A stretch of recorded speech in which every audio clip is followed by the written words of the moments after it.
వలరాజు గారు మీరు ఇంతకుముందు మా కంపెనీ వెరైటీ ఫీల్డ్ పెట్టాంగా ఏంజిల్ అనేటువంటి వెరైటీ గత సంవత్సరం ఫీల్డ్ పెట్టడం జరిగింది. ఈయన ప్రజ్వల్ సీడ్స్ కంపెనీ వారి వెరైటీలు రెగ్యులర్ గా వేస్తున్నటువంటి రైతు. ఇప్పటికి మీకు బాగుందండి? బాగుంది. ఈ చుట్టుపక్కల అన్ని వెరైటీల కంటే ఇది చాలా బాగుందా? బాగుంది. మీరు మంచిగా చేయడం వల్ల బాగుందా? ఇత్తనం బాగుందా? అన్ని బాగున్నాయా? ఇత్తనమే బాగుందండి. ఇత్తనమే బాగుందా? ఈ మొక్క అతికింది బాగుంది.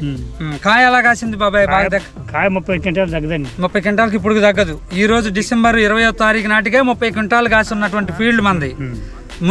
ముందుగా కాస్తుందంటారా ఇది? నవంబర్ లో కాపు పడేసిందా? వాన లేకపోతే ఇప్పుడు వేసిందండి. వాన దెబ్బేసింది. మునుపు దెబ్బ ఒక పోయింది. ఓకే. తుఫాన్కి ఏమన్నా కాయ మచ్చ వచ్చిందా ఇందులో? రాలా. ఎక్కడన్నా ఎరుపు రోగం ఎలాంటి ఏమైనా ఉన్నాయా? ఏమి లేవు. నల్లి తట్టుకుందా? వైరస్ ఏమైనా కనపడుతుందా మన పొలంలో? ఏం లేదు. చూపించు బాబా చెట్టు. ఒకసారి చెట్టు చూపించండి మనకి వీడియోలో. ఎలా కాసింది బాబాయ్ చెట్టు? కింద నుంచి కాసిందా? బాగా రైతు సోదరులు అందరూ అబ్జర్వ్ చేయండి సార్. ఇక్కడ చూపించండి సార్. ఇక్కడ 2 వంగలాలు కూడా ఉందా లేదా అనేటట్టు ఉంది. కింద నుంచి కాసి ఉంది. కాయ కింద పడినా కూడా ఎక్కడ నీళ్ళు అంటినా కూడా తారైతే లేదు. చూసుకోవచ్చు ఇక్కడ రైతులు. ఎక్కడ మచ్చ కానీ ఎటువంటి లేవు.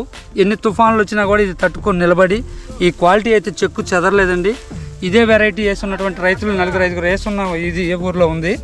అందరూ కూడా దగ్గర 30 క్వింటాలు అయితే ముందుగా కాపించి మంచి నమ్మకమైన విత్తనం అని చెప్పడం జరిగింది.